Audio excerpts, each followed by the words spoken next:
Hello everyone, welcome back to the channel. Today we played the Clash at the Crossing in Kernersville, North Carolina at the Crossings Disc Golf Course. It was a good day overall. We had pretty overcast weather, so it wasn't too hot.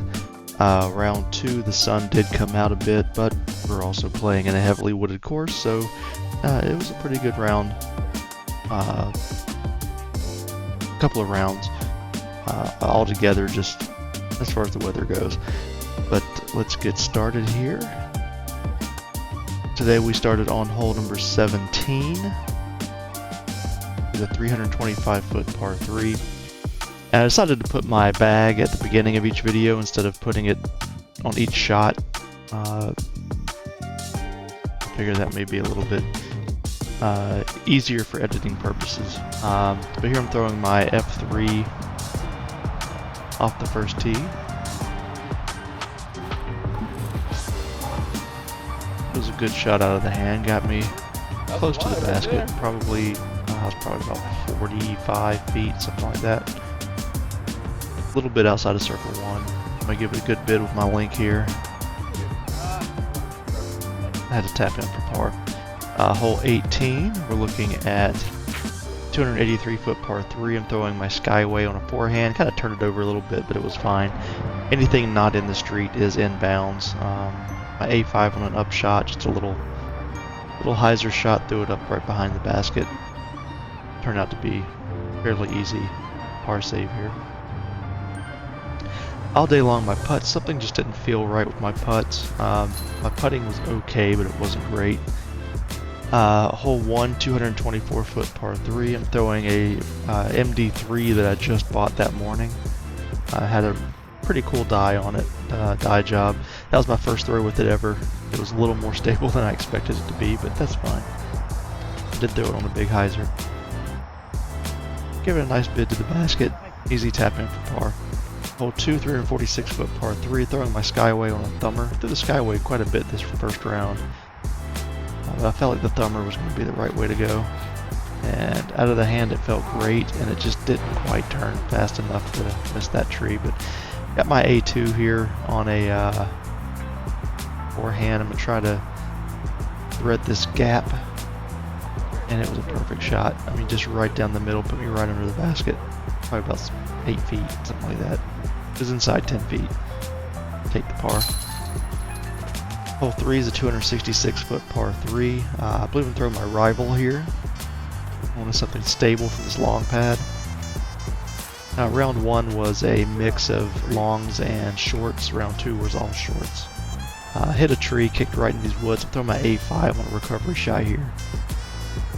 I figured I'd throw it just like I did on 18, and this is going to put it right under the basket. It was a tap-in par save. Hole 4B, 316-foot par 3, throwing my M4 here. It's a blind tee shot, so you just kind of throw it down the middle and let it fall down to the basket. Get a little short, I'm in the water there, but that creek is casual, so I was able to mark it right behind. You can see my disc in the water there.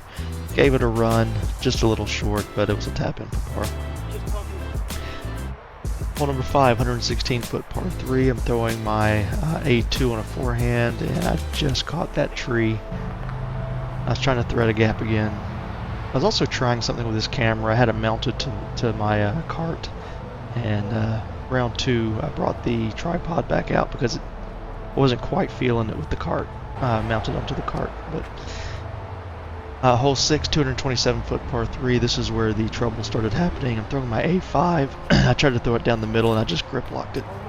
Caught a tree and kicked straight right. You missed 2 of my shots here just because I couldn't film it because of how bad the terrain was for filming with the cart camera. But that was a bogey.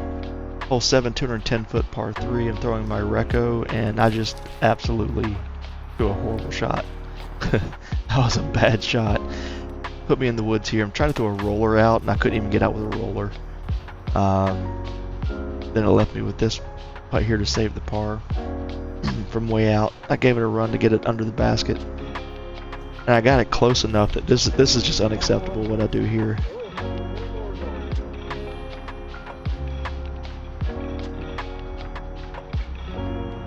That's a putt that should not be missed. Putting was just not feeling good all day long. But that's a double bogey. Hole number 8 is a 247-foot par 3.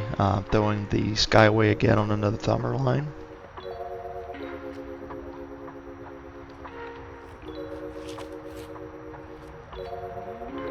It was a good shot out of the hand. I just threw it it was a little low, didn't really get the distance I wanted on it. Left me with probably about a 60-footer, 70-footer, something like that for... Tried to make the birdie. I'm gonna give it a good bid at it though. Yeah, all the putts were just a little short, just a little off. But I had to kind of tap in par here. Hole 9 was a 257-foot par 3. Missed my drive here. I believe I threw a thumber again with the Skyway. Left me with this shot, throwing the A5 again, just a little up shot, put it right next to the basket, tap in for par.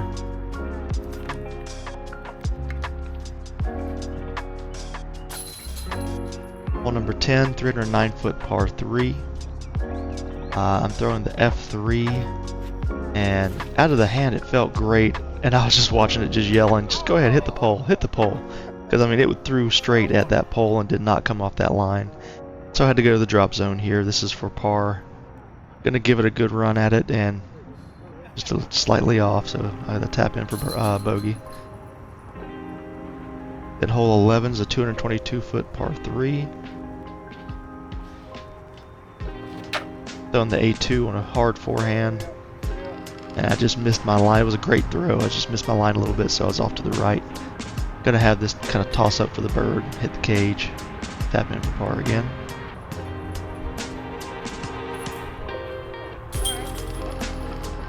Hole 12 is going to be a 236-foot par 3, throwing the A5 on a forehand. This is a tight gap off this long tee. And I just kind of turned it over a little bit. I caught a tree and kicked straight right and stayed in bounds. Anything left in that creek is out of bounds, and luckily I kicked back into bounds, so that was a lucky save for me. Gave the link a good run at the basket, easy tap in for par. Hole 13 is 408-foot par 4. Throwing the Outlaw on a thumber line.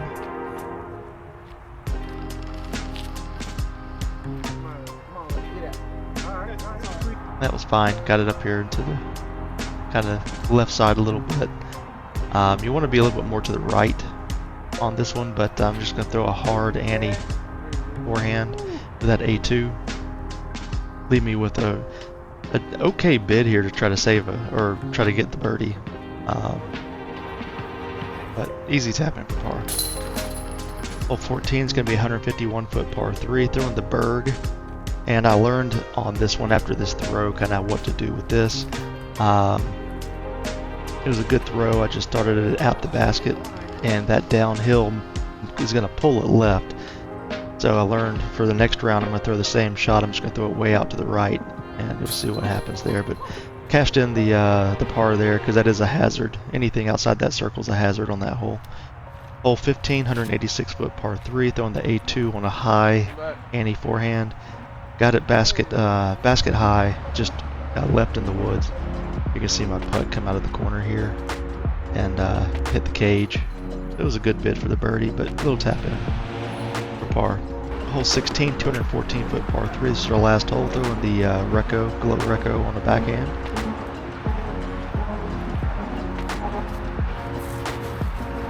Good rip. I'm trying not to fall off the edge of the pad there. Gave it a good bid, kind of just came up short with it.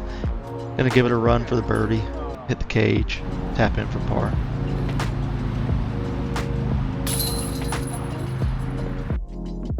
So at the end of this round, we were 4 over. We had 2 bogeys, 1 double bogey. It was rough, and the rest were all pars. Could not get the birds. I mean, I probably had 5 birdie putts that I just left short, or kind of glided past to the right or the left. I was just all over the place. My putting was just horrible. But I mean, it was a decent round. It was 810 rated, I believe. and it was okay. Left a couple, especially hole 7, that putt I missed for the bogey. That just should not happen from inside the circle that close. I think I was 12 feet, maybe 13, and just fluffed it. But round 2 is going to be much better when we come back. So stay tuned for that. We're going to make up some strokes on round 2. So thanks so much for watching, and see you again on the next one.